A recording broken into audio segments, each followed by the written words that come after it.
মহারাজ কৃষ্ণচন্দ্রের নবদ্বীপে গঙ্গার ধারে একটা বাড়ি ছিল। তিনি মাঝে মাঝেই সেখানে গিয়ে বাস করতেন। এমনই একদিন তিনি নবদ্বীপের বাড়িতে বাস করছেন। সভায় আলোচনার মধ্যে সেদিন ইলিশ মাছের কথা উঠল। সেই আসরে ইলিশ মাছ সম্বন্ধে অনেকে অনেক কথা বললেন। একজন বললেন, বাজার থেকে বড় সাইজের ইলিশ মাছ কিনে বাড়ি ফেরার পথে অনেক প্রশ্নের সম্মুখীন হতে হয়। কারো হাতে ইলিশ মাছ দেখলেই লোকে জিজ্ঞাসা করবেই, মাছটি কত দিয়ে কিনলেন? এমন একজনকেও পাওয়া যাবে না যে বিনা প্রশ্নের সম্মুখীন হয়ে বাজার থেকে মাছ কিনে বাড়িতে যেতে পেরেছেন। এই আলোচনার পর মহারাজ বললেন, যে বাজার থেকে একটা মাছ কিনে বিনা প্রশ্নে বাড়িতে ফিরে আসতে পারবে, তাকে কিন্তু আমি 50 টাকা পুরস্কার দিব।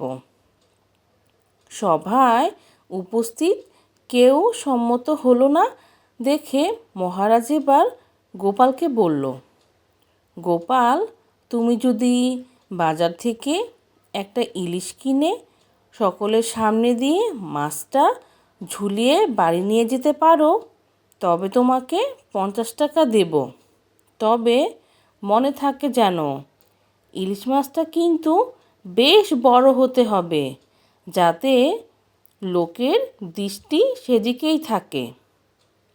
গোপাল বলল, মহারাজ, আপনার নির্দেশ মতো আমি সব কাজই করব। আমি কথা দিচ্ছি, মাছ নিয়ে সকলের সামনে দিয়ে হাতে ঝুলিয়ে ঢ্যাং ঢ্যাং করে আমি বাড়ি যাব, এবং আমাকে কেউ একটা প্রশ্নও করতে পারবে না। গোপালের এই কথা শুনে উপস্থিত সকলেই বলল, গোপাল, এবার কিন্তু তুমি নির্ঘাত হারবে। পথচারী কেউ না কেউ নিশ্চয়ই তোমার মাছের দাম জিজ্ঞাসা করবে।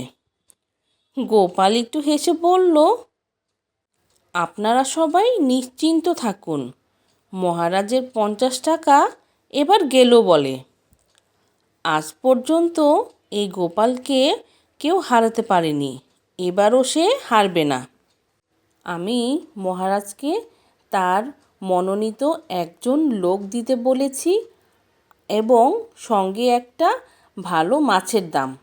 মহারাজ টাকা এবং 2জন লোক গোপালের সঙ্গে দিয়েছে সাক্ষী হিসেবে। গোপাল বাজারে গিয়ে সব থেকে বড় ইলিশ মাছটি কিনে জেলেকে দিয়ে দড়ি দিয়ে বেঁধে ঝুলিয়ে নিয়ে পরিধেয় কাপড়খানা খুলে মাথায় জড়িয়ে নিয়ে পথ চলতে আরম্ভ করল। ওই দৃশ্য দেখে মাছের দাম জিজ্ঞাসা করা তো দূরের কথা, যে দেখল সেই মাথা নিচু করে তাড়াতাড়ি করে চলে গেল। গোপাল মাছ কিনে রাজসভায় ফিরে এলো। তারপর গোপালের মুখে সব শুনে সবাই হেসে উঠল। মহারাজ স্বীকার করলেন, গোপালের অসাধ্য কোনো কাজই নেই।